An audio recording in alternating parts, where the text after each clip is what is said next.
Today's inspiring mind is Azim Khamisa. Let's get inspired.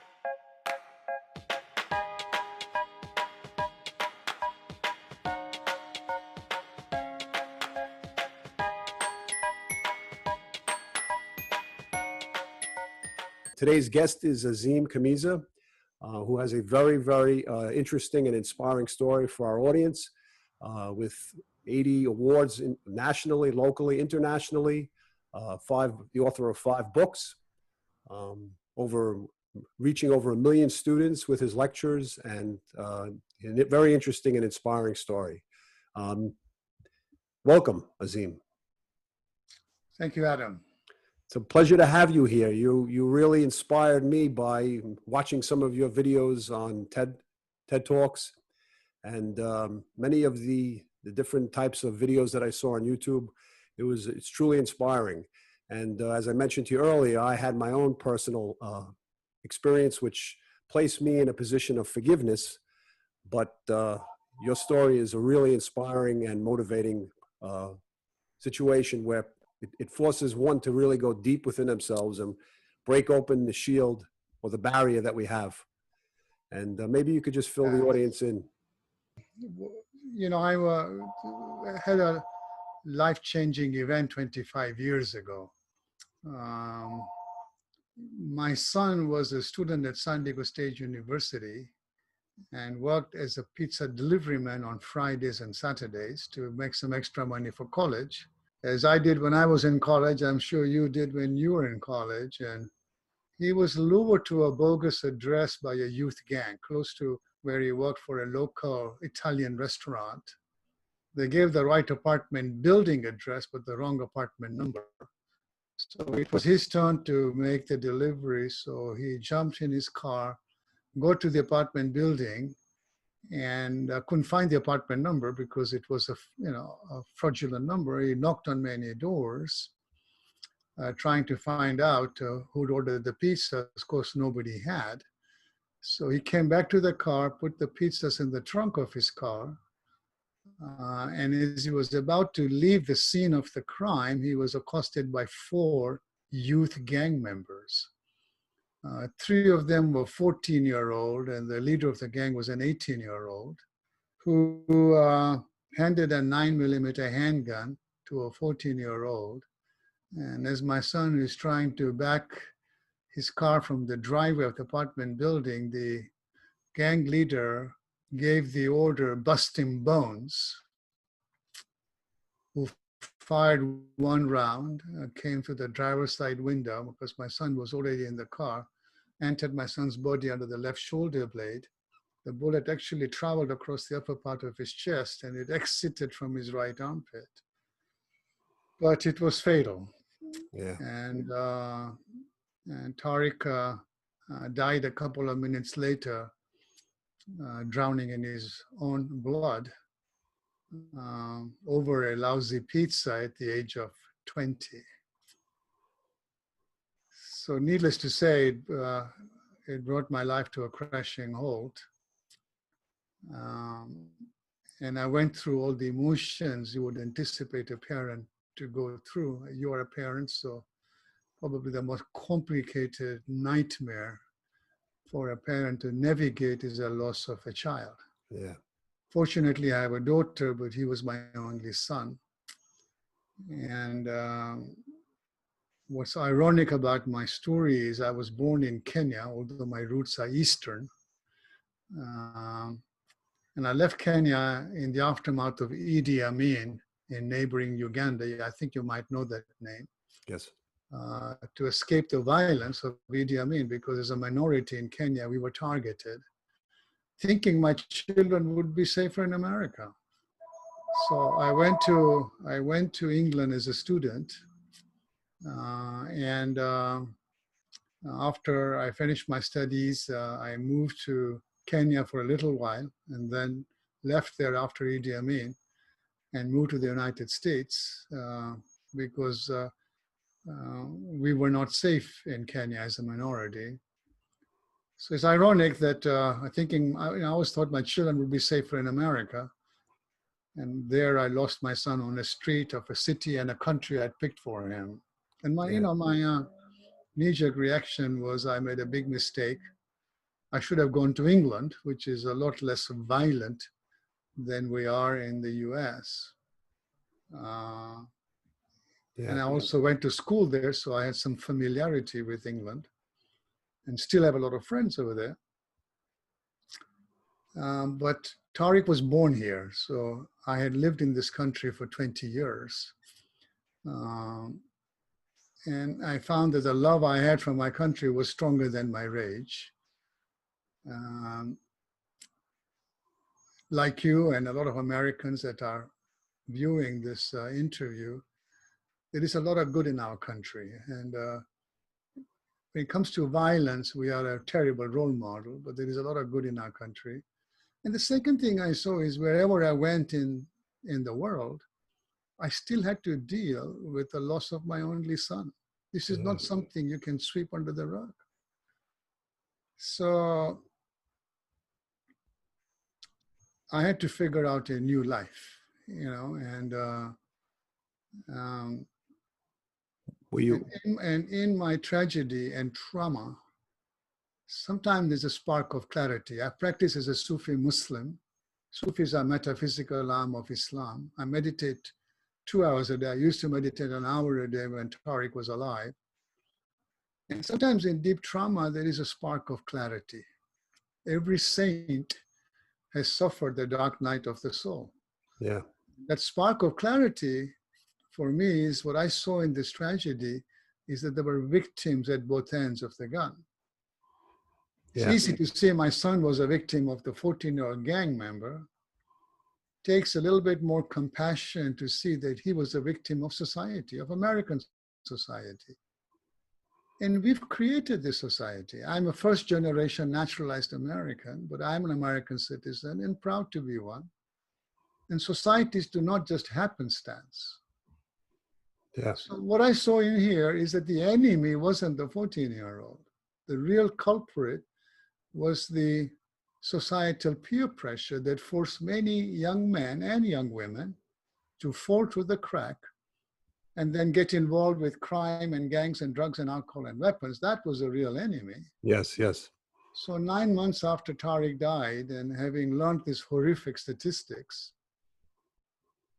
I mean, it's crazy. The Economist did a study. They took 25 first world countries like ours, Canada, Australia, Japan, England, Germany, France, and they added all the kids that die in those 25 countries around the world. First world countries. I'm not talking about emerging countries. They added all the kids that die as a result of gun violence in those 25 countries, and they took the total and multiplied that by 11. Right. That is how many we lose in the United States of America. We lose a kid every couple hours. And I thought to myself, how did we create a society where children kill children? In the richest nation in the world, and we can spend $100 billion on wars on foreign soil, yet every single day right here in our own backyards, our defenseless children are being wiped out in a frenzy of bizarre violence. I mean, look at all the violence that has occurred just in the last few weeks. And what are we doing about it? I didn't feel we were doing enough about it. So 9 months after I lost him, and having learned these horrific statistics, and as an American citizen, I felt I must take my share of the responsibility for the bullet that took my son's life because it was fired by an American child at 14. I mean, at 14, you're too young to drive or vote or buy an alcoholic drink. How are you not too young to handle weapons? So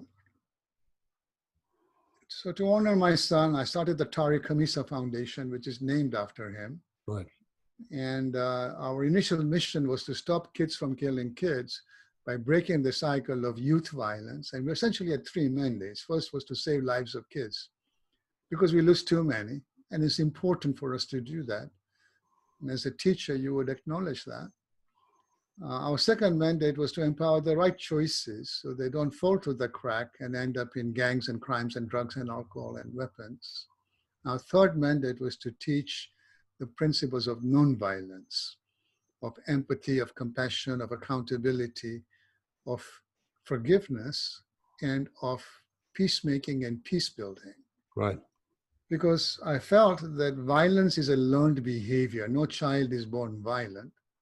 Tony, who took Tariq's life, wasn't born violent.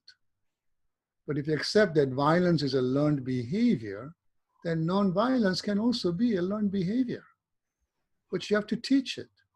So soon after I started the foundation, I reached out to the grandfather and guardian of my son's killer with the attitude, I'm not here screaming revenge and retribution because your kid killed my son.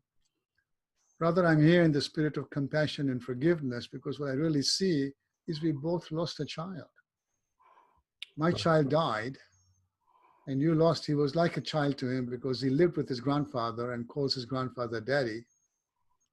And you lost him to the adult criminal justice system. Tony was the first 14-year-old in the state of California to be tried as an adult. I can't bring Tariq back from the dead, and there's nothing you can do to get Tony out of prison. And I've started this foundation with a lofty mission of stopping kids from killing kids. But I can't do this by myself. So the real reason I'm here is to ask for your help. And it behooves us to work together because it was your grandson that took the life of my son. Right. And will you help me? So he was very quick to take my hand of forgiveness. And the first words of his mouth were, thank you for reaching out to me. Ever since I found out my grandson was responsible for the death of your son, I went into the prayer closet. He's African-American, he's Christian, hoping that someday I would get to meet you. So thank you for reaching out to me, and of course I'll help you. That was 25 years ago, Adam, and since then the foundation has created a safe school model, and we have 5 distinct programs. First one is a live assembly with him and me, and we're introduced. This man's grandson killed this man's son. And here they are in the spirit of brotherhood, compassion, forgiveness. And we transcend old isms because we are different races, different religion. We met probably in the most dire of circumstances. Right. Yet we are brothers. And it's a good message, especially with all the racial divide that is happening in our country right now. And we specialize from 5th to 10th grade in the middle years. And you understand that space because you were teaching in that space. Tony joined a gang in 6th grade and took the life of my son in 8th grade. So we feel that this middle years, there's a lot of challenges for our young people because A is middle, and the middle schools, I think, have less resources than elementary and high. And they really need more resources. Right. Plus, their adolescents, the hormones are raging. There's a lot of problems in that area. So after the live assembly, we do a debrief because a lot of kids have lost. I mean, in the inner city, first time I asked this, I cried all the way home. I asked, how many of you have lost family members as a result of violence? Yeah. And 2/3 of the hands went up. I thought, my God, 2/3. And they're, you know, when you talk about middle school, they're 11, 12, 13, 14, 15, 16 years old. They're very young. And they're dealing with such grief. Many of them have family members in prison. Yeah. So there's a lot of emotion that comes up: anger, grief, resentment, sometimes hatred, sometimes guilt if their families are in prison. So then we debrief all of these negative emotions and how you transmute it through positive emotions. How do you heal through forgiveness? How do you have empathy and compassion? Very much what our story validates, because they see that I was able to forgive my son's killer and get to a healing place. And then we have a 10-week curriculum, which we have 3 levels. The first one is for 5th and 6th graders, 7th and 8th is the second one, 9th and 10th is the third one, which essentially is a very robust social emotional learning curriculum where we teach all of these concepts of how you resolve conflict without violence. We teach empathy, we teach compassion, we teach forgiveness, we teach community engagement. We teach the importance of becoming peacemakers and peace builders and becoming nonviolent leaders. Our third program is we create a peace club on campus, which essentially is a leadership program with about 60 titles of what it takes to be an effective leader. Right. And then we have a mentoring program, which is the first 3 program goes to the entire school. The mentoring is to those kids that are on a slippery slope, like Tony, and they're easy to spot. You can go to any classroom, I'm sure you get this as well. So those we hook up with our mentors. We have 60 hours of training we do to our mentors to teach these principles of restorative practices. And they work with the kids in school, at home, and in their community. And our 5th program is a program for parents, which we developed in partnership with Berkeley University. So when you put all of those 5 programs together, it's called the Safe School Model. And it's viable. We've been evaluated. We are in our 25th year. We have exemplary results. We find that 90% of the kids learn kindness, and they learn how to heal through forgiveness. They learn compassion, they learn empathy. Not only they learn, they're hungry for all these messages. And we cut expulsions and suspensions by 70%. Wow. Which is huge, because if you expel a kid or suspend a kid, guess where he ends up? He ends up in a gang and in a criminal justice system. And we made it affordable, but of course it was not always like that. In California, public education is at about $11,900 a kid a year, because K through 12 is free in our country. Incarceration is $148,000 a year.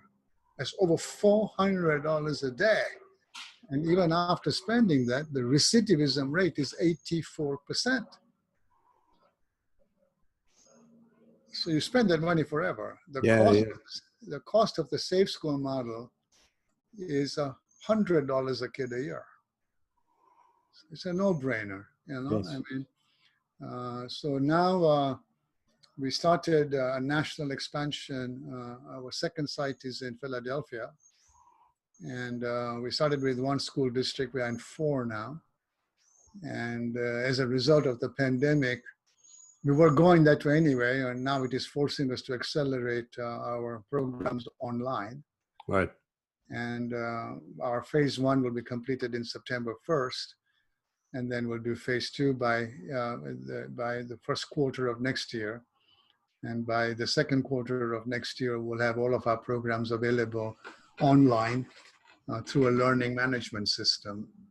And we'll continuously be a hybrid. We'll provide direct services in San Diego County, and then the rest of the country and the world. With online, you can basically go anywhere. We are hoping to now be on an online platform. In Philadelphia, we have sent our team from the foundation to personally train the school districts in our Safe School Model. So it's been quite a story. I wasn't trained in this. Yeah, no, I know. But it's interesting as most likely that this was your life path to have experienced this particular tragedy. I wanted to ask you, what was your, how did you deal with forgiveness prior to your son's death? Good question. You know, I didn't realize this long after I lost my son. But long before I lost him, I had a business transaction with my father who screwed me out of the business transaction because we had a verbal agreement. And I'd given up a lot for my family because I had to interrupt my studies in England to take over a business that he owned with a couple of partners, and then to move from Kenya into the US and then get everybody out, because I was educated in the Western world. And not that I would not have done that, but I had done a lot for my family. And to have your father screw you out of a deal, it was not easy for me to swallow. And I stayed angry for 2.5 years. But then I meditate a lot, and I get a lot of my ahas in my meditation. And then the download I had in my meditation about the situation with my father was, I was posed the question in my meditation: do you want money to own you, or do you want to own money? And I thought to myself, I don't want money to own me. That's interesting. Yeah, I want to own money. And my argument with my father was about money. And the relationship was a lot more important than the money. Money you can always make, and he's my father. So I was able to forgive him. This is before I lost my son. And we had a wonderful relationship. He's passed on. May the good Lord rest him in peace. And then I never given another thought to it. And then I speak a lot besides students. I've done over 600 kids, and I do workshops. I just did an online workshop on strengthening your spiritual resiliency. A very deep dive on how you forgive people that have harmed you, and how do you forgive yourselves, because at some level we've all harmed. So I was invited to speak in Boulder, in Colorado, at the Naropa University. There was a program there for siblings that were fighting over inheritance. And so they invited me to speak to them. And I told the story about me and my father, thinking, it's not about money, it's about relationships, your family, and you don't want to be owned by money, you want to own money. And you don't want to sever relationships because of money. I told the story about my father. Right. And I didn't think of it. And then after I did my talk and my presentation and told my stories, it was time for me to leave. I had another place to go. So there was another presenter at that conference that was talking about estate planning, which is, to do with inheritance. He walked out with me to my car, and he said to me, Azim, that was a big deal for you to forgive your father. I mean, all you did for your family. And but has it ever occurred to you that the fact that you were able to forgive your father helped you forgive something even greater later when your son was murdered? Yeah. So I thought, the universe works in a mysterious way. And maybe that incident with my father kind of set me up. Yes. To then have to forgive the killer of my son. So. And how did your Sufi Muslim background, in terms of metaphysically, did you look at it as a life path in order to learn forgiveness or to spread the word? My faith had a lot to do with it, because when I got the call from homicide that Tariq had died, I didn't believe them. I thought it was mistaken identity. I live in the San Diego area, right, where we have a lot of Hispanic people. And my skin is dark. My son's skin was dark. And of course, Hispanics are dark too. So I thought it was mistaken identity. It didn't make any sense. I had a good kid. He was a good student and kind and generous and a great sense of humor. And he loved Gandhi. That was his hero, a man of peace. He was a great writer and a great photographer. I mean, he's a good kid. It didn't make sense that he was murdered. So I quickly hung up on him because he'd gotten engaged to Jennifer, which is his fiancée, and they'd moved in the same apartment. So I quickly hung up on homicide, called his home, thinking he would pick up the phone. Because Jennifer did, and she couldn't say anything. She was sobbing because she knew homicide had gone to their home first before they called me. And I was in my kitchen, and that's when it hit. And I remember I lost strength in both of my legs. as I collapsed to the floor, hit my head against the refrigerator. I was in my kitchen, curled up in a ball. And I can't describe how excruciatingly painful that experience was for me. I'd never felt pain like that. It's like a nuclear bomb that had gone off in my heart. Mm. And I had my first out-of-body experience because I couldn't be in my body because the pain was unbearable. And I believe in God. And I meditated an hour a day prior to my son's death, up to 2 hours. And I believe I went in the loving embrace of God. And I'm not sure how long I was gone for. Felt like a long time. But what did you experience exactly? Well, I experienced love, and I experienced compassion, and I experienced some solace. And I felt that I was surrounded in a golden light that loved me, that protected me, that guided me, that I was with my higher power. And then when the explosion subsided, God sent me back into my body with the wisdom that there are victims at both ends of the gun. It didn't come from my intellect or my loving heart. Rather, it was a download from the higher power.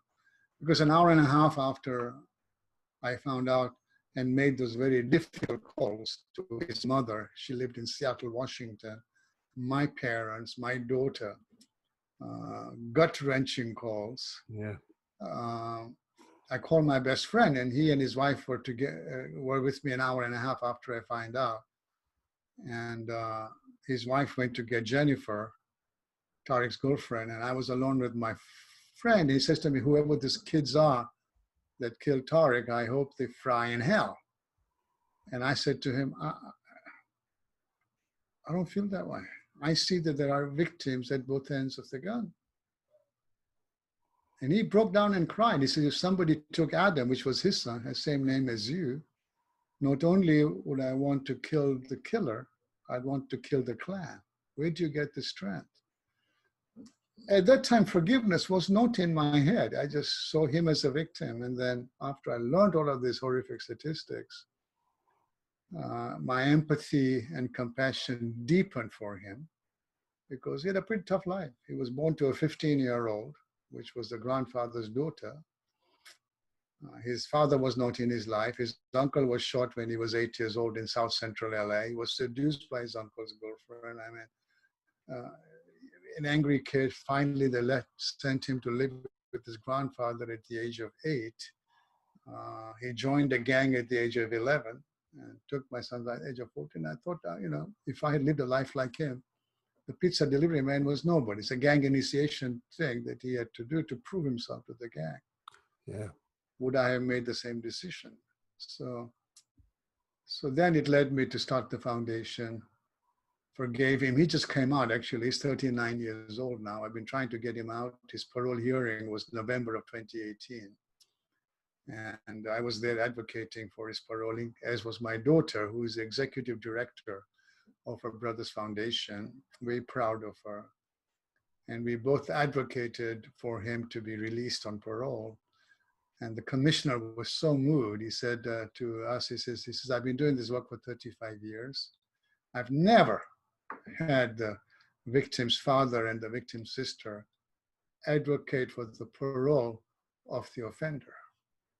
But anyway, he did grant the parole. And then, of course, the governor had to sign off. He was released in April of last year and then had to be in a halfway house for 6 months. And then moved in with his grandfather in October of last year. And is now volunteering for the foundation, much like the grandfather and I have done, making sure other kids don't follow in his former footsteps. So it's a full circle. And I know we saved him, but think about how many he will save now that he has joined the foundation, and tells his story that when I was 11, I joined a gang. When I was 14, I killed Mr. Khamisa's son. I wish I could turn the clock back. Yeah. because he's a different person now. How would you describe the steps or the personal insight that you've had to expand the level of forgiveness? In other words, a lot of people would shut the door and be up and down and have moments where they're angry, moments where they're sad, and moments where they forgive. But Yeah, well, there are 3 steps or 3 milestone steps that I teach in my forgiveness workshops. And again, it comes from my Sufi faith. The first one is acknowledge that you have been wronged. It's a grieving process. Grieving is medicine. There's a good Turkish adage that says, he who conceals his grief does not find a remedy for it. So in my Sufi faith, we have a 40-day grieving time where you're not supposed to cook or clean house. My people from my mosque brought, breakfast, lunch, and dinner, and you're supposed to grieve. And I had to tell the story, and I couldn't say. I would say Tariq. I couldn't say died, because that would send 2,000 volts through my system. So now I look back at it. It was painful. It was like taking the scab off the wound. I used to think, I can't tell this story one more time. yeah. But now I look back at it, the scab they'd reformed was a little smaller than the one I took out. I met a gentleman who said to me, I don't know how you do it. He said, I lost my son 25 years ago. I still can't talk that. He is still in denial. But when you go through that grieving period for 40 days, and according to our faith, I was taught that the 40 days are allocated for grieving because the soul of the departed person, your son's soul, is in close proximity of loved ones and family.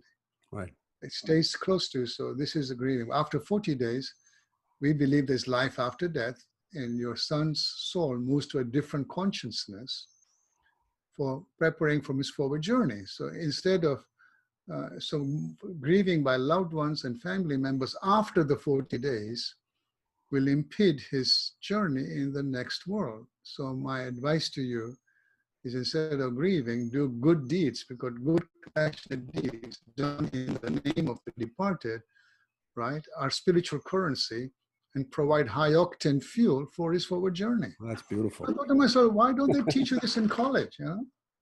So that was something, because you want to do something for your child. You go on vacation, you buy a gift for your children before you buy anything for yourself.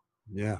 And how do you do something for if your child is no longer here? But by having the foundation, his name is on the marquee, the Tariq Khamisa Foundation. But we do good compassionate deeds in his name every single day. We reach tens of thousands of kids every year. So my thought was, we'll create millions of dollars of spiritual currency so he can finish his journey in a rocket. Yeah, do you feel his presence? Absolutely, especially when I speak to kids, I do.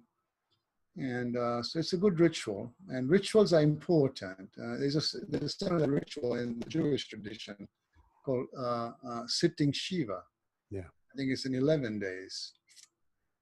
So that's the first milestone, is to grieve. And there's a healthy way to grieve and an unhealthy way to grieve. And I teach those healthy ways to grieve.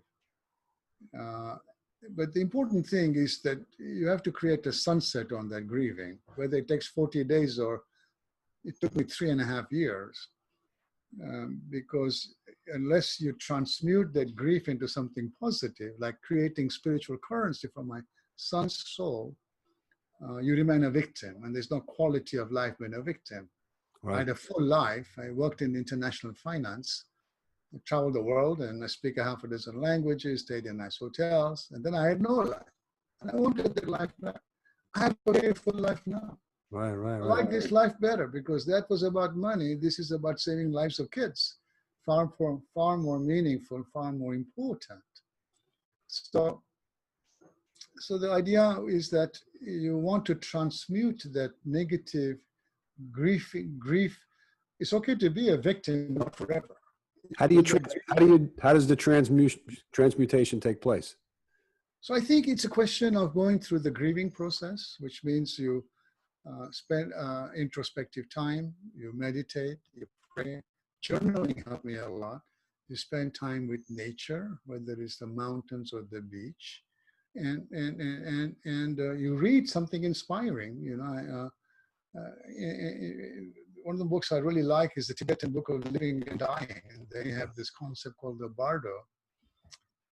My first book was called Azim's Bardo, From Murder to Forgiveness, A Father's Journey. And the word Bardo is two words. Bardo means to be in a transitionary stage. Do means when you're upside down. Well, there are many bardos in life. Birth is a bardo, adolescence is a bardo, you know, graduation is a bardo, getting your first job is a bardo, being fired is a bardo, maybe get married is a bardo, maybe sometimes you end up in a divorce is a bardo. So many bardos in life when you are in between a transitional stage and you feel upside down. But the biggest bardo is death.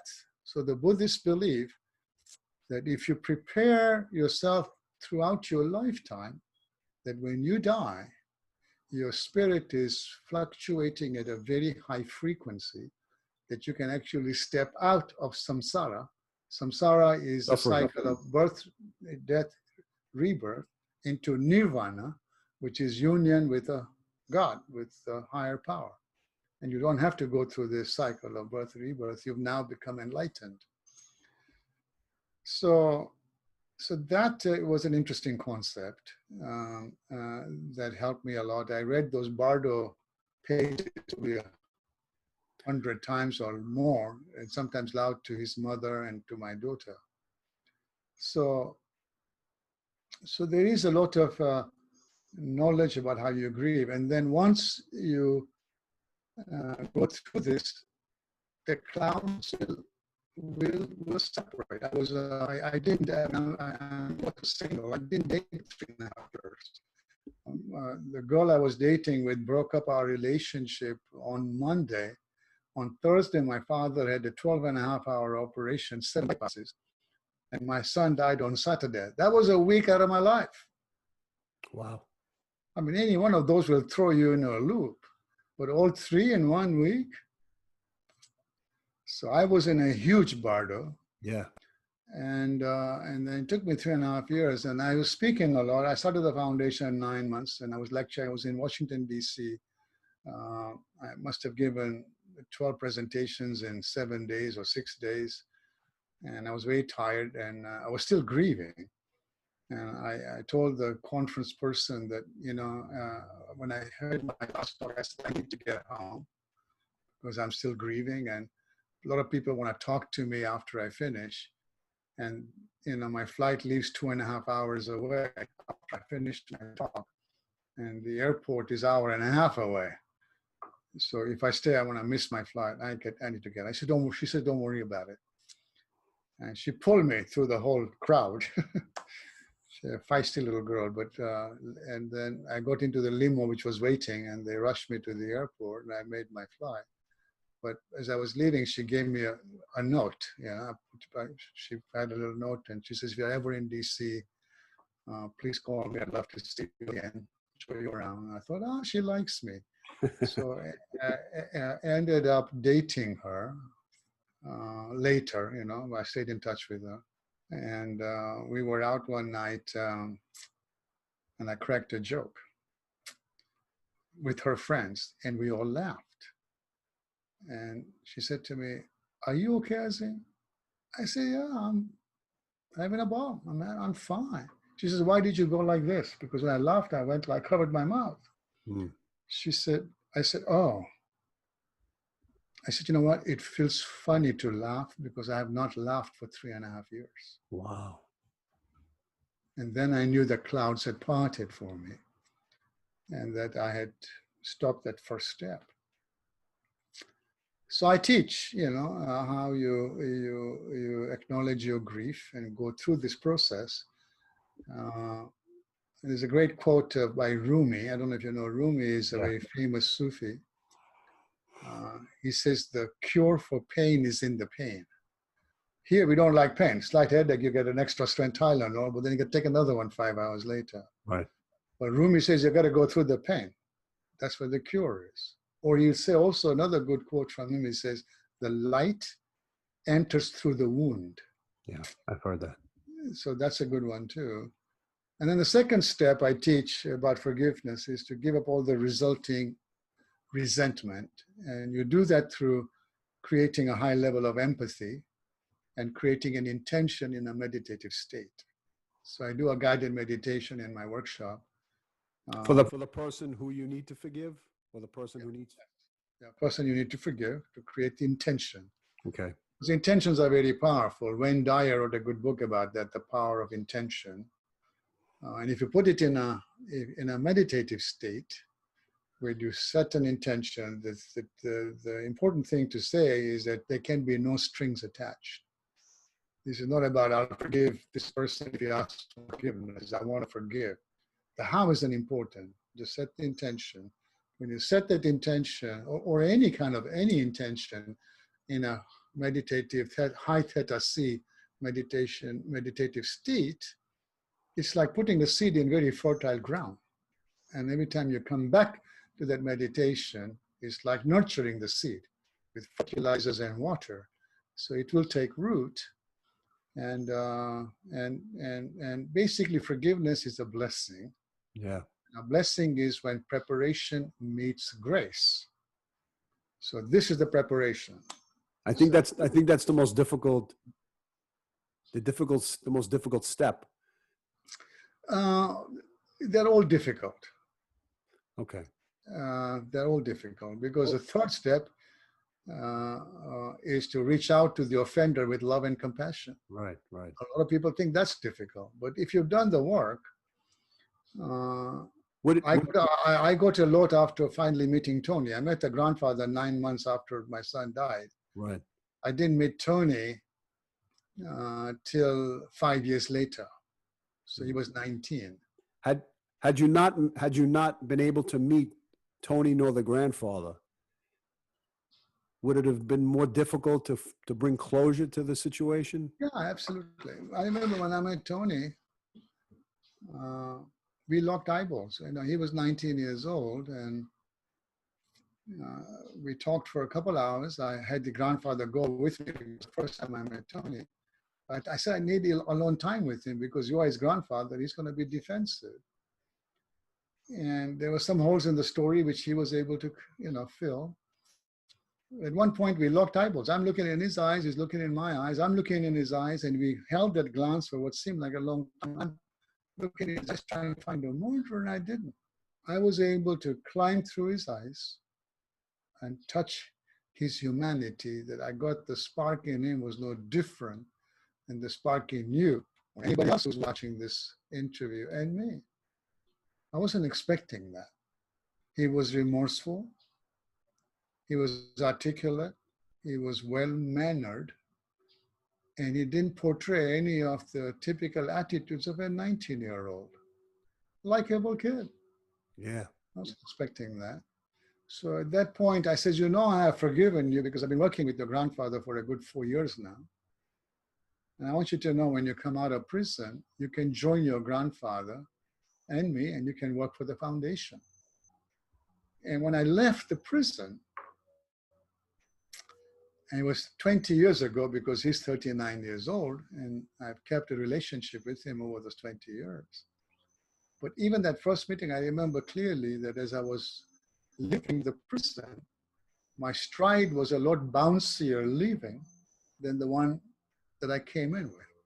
It was like I had completed my journey of forgiveness. Yeah, that was a big albatross that I lifted off my shoulders. And I thought, why did I wait 5 years? That was the preeminent thought in my mind, because forgiveness can be very freeing. The next day I got a call from the grandfather, says that meeting you had with Tony has totally shifted him 180 degrees. He says, as you are leaving, Tony looks at me and says, Daddy, that is a special man. Not only I killed his one and only son, not only has he forgiven me, he's offered me a job. Yeah. I'm not worthy of his forgiveness. I'm not worthy of the job offer, but I'm going to try. Yeah. At 22, he aced his GED in solitary confinement in Pelican Bay, which is a maximum security prison.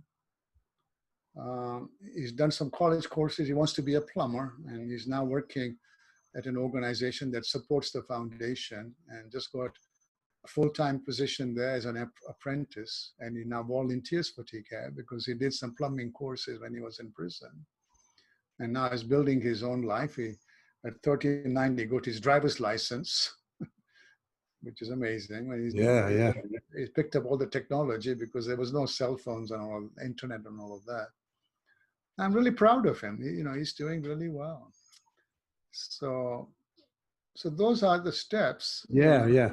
You have to go through the painful step of grieving. You have to give up the resulting resentment, and you reach out. Not everybody has to reach out to the killer of their child. Very often the issues are, father, son, mother, daughter, ex-wives, ex-husbands, a lot of business, partners. I do this work in the business world as well. I have a 2-day workshop where I teach how you take conflict and create unity, because there's conflict in all management teams. So there's angst everywhere in our culture.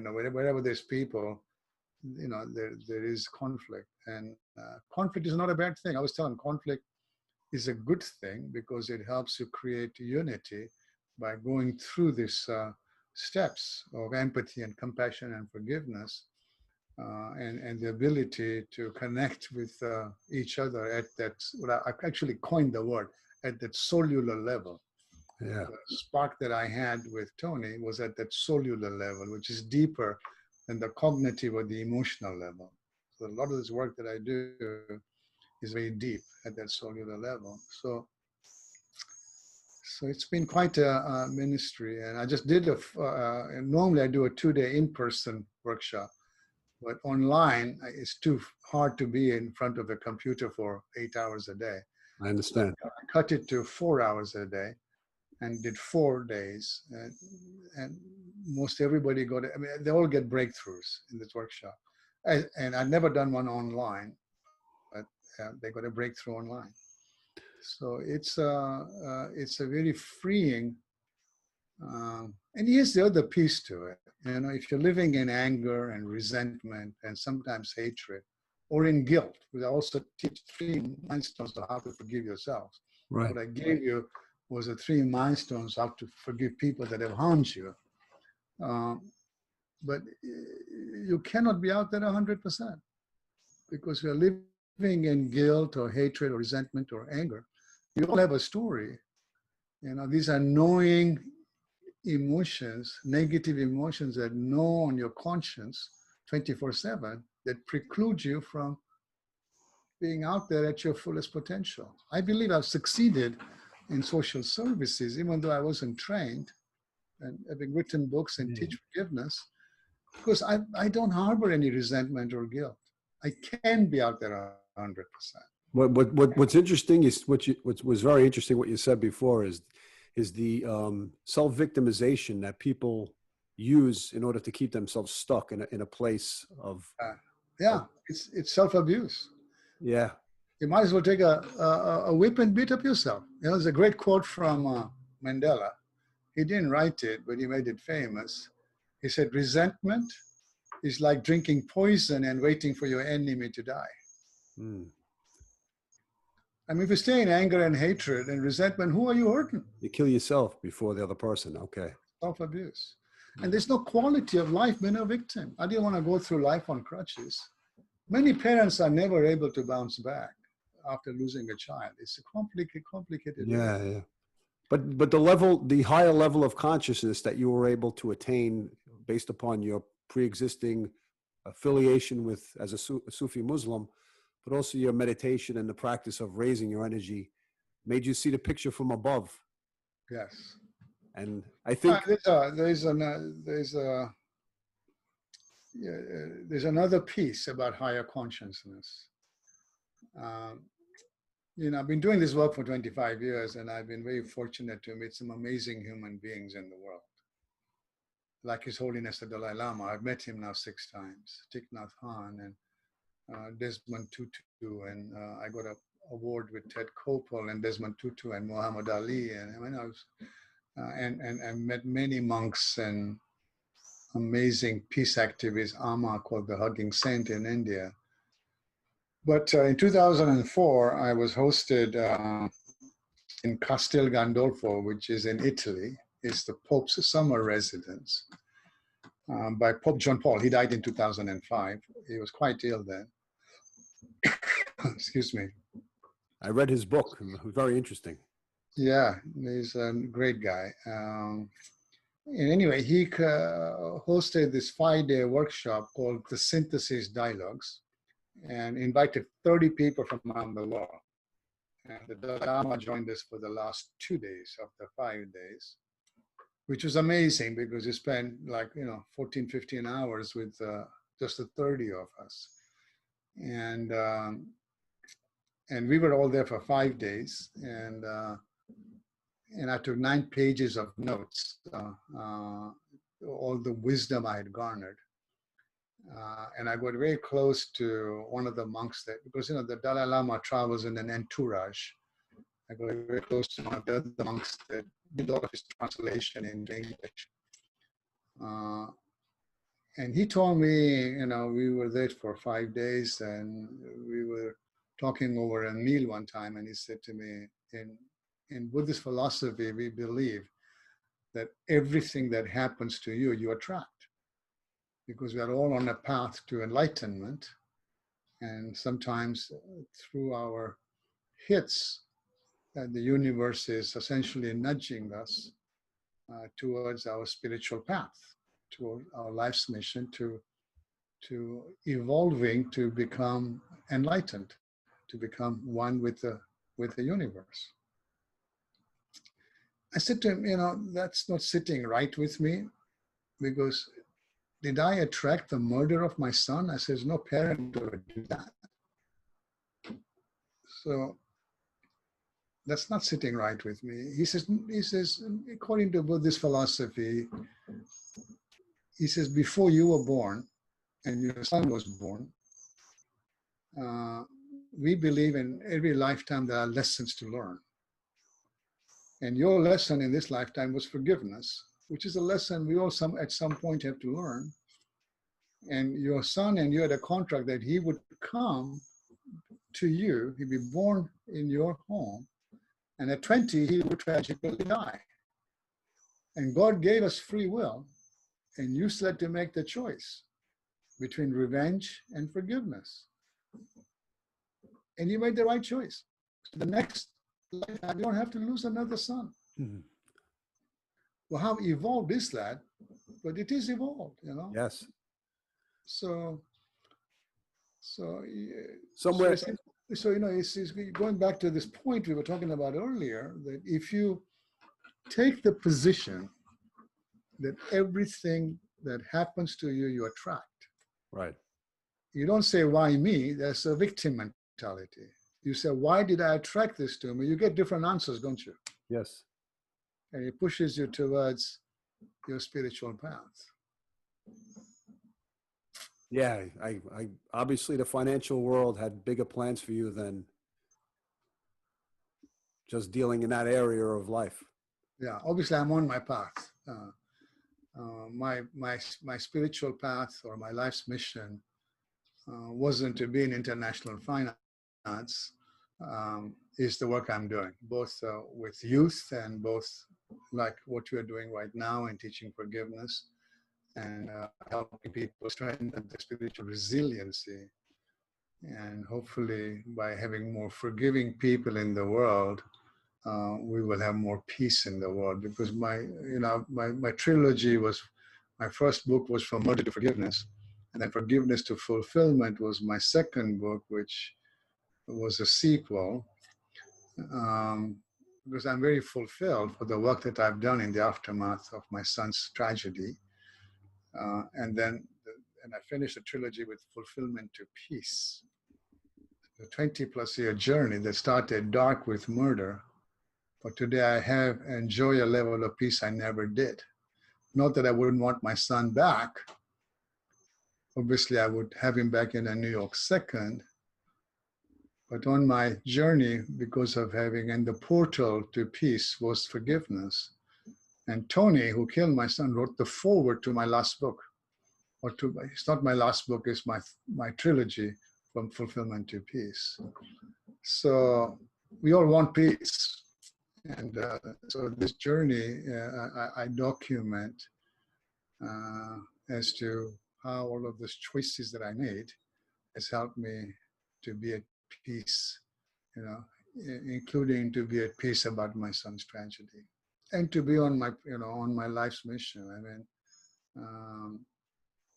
I don't miss the international finance business and the greed and avarice of Wall Street. Right, right. I love the work I'm doing. It's very meaningful, very rewarding, and very much on purpose. And I think when you find your spiritual purpose, it's like having a perpetual tailwind, and the road rises to meet you, because when you are on your spiritual purpose, the universe is your partner. God is your partner. With a partner like that, what is it you can't achieve?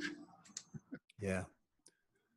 Well, most people are afraid to take that leap of faith, to expose their soul, to be vulnerable, and to actually feel their true essence. And I think tragedies and true setbacks, such as what you experienced, obviously opened your path to who you would have become.